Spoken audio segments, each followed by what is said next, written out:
नमः शिवाय। हर हर महादेव शंभो। राधे राधे। जय श्री कृष्णा। मित्रों, कैसे हैं आप सब। देवशयनी आषाढ़ मास की शुक्ल पक्ष की एकादशी की व्रत कथा के अनुसार एक बार सतयुग में राजा मानधाता का राज्य था। राजा बहुत ही धर्मवान थे और पुत्र की भांति जो है अपनी प्रजा का पालन किया करते थे और राजा बहुत ही सत्यनिष्ठ थे, धर्मनिष्ठ थे।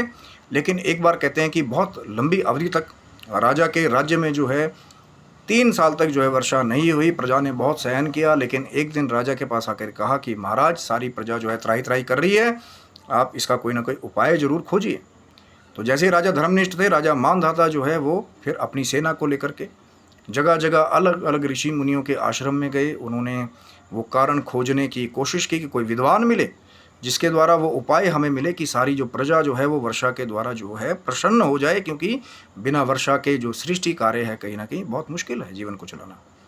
तो कहते हैं कि जो राजा मानधाता की जो कोशिश शुरू हुई और दैवयोग से, ठाकुर जी की कृपा से राजा मानधाता ऋषि अंगिरस के आश्रम में पहुँचे। वहाँ जा कर के जो है प्रणाम किया राजा ने ऋषि अंगिरस को। तो अंगिरस महात्मा जी ने, अंगिरस ऋषि जी ने राजा मानधाता का स्वागत किया और पूछा कि राजा, कैसे आपका आना हुआ है। तो राजा मानधाता ने सारी कथा कह सुनाई कि मेरी प्रजा जो है कहीं ना कहीं वर्षा ना होने से संतप्त है, महाराज इसका कोई उपाय आप बताइए।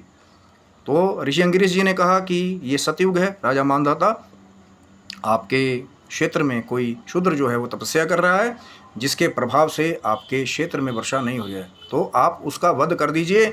लेकिन जैसे दयालु राजा थे तो राजा मानधाता ने कहा कि वो बेचारा तो महाराज तपस्या कर रहा है, कैसे मैं उसका वध कर दूं, कोई और उपाय बताइए।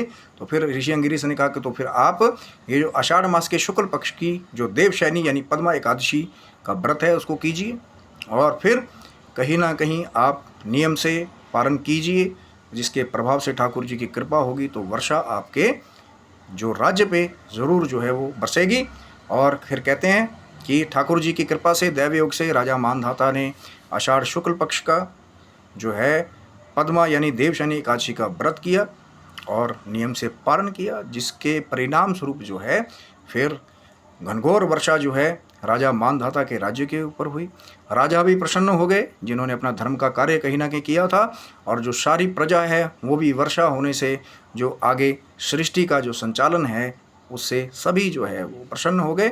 और आप भी ये जो व्रत है कहीं ना कहीं उसका पालन करके, चावल का निषेध करके और जितना भी ठाकुर जी का भजन पूजन करके, ये जो महाव्रत है कहीं ना कहीं पद्मा देवशयनी एकादशी का, जिस दिन ठाकुर जी निद्रा में जाने वाले योग निद्रा में 4 मास के लिए।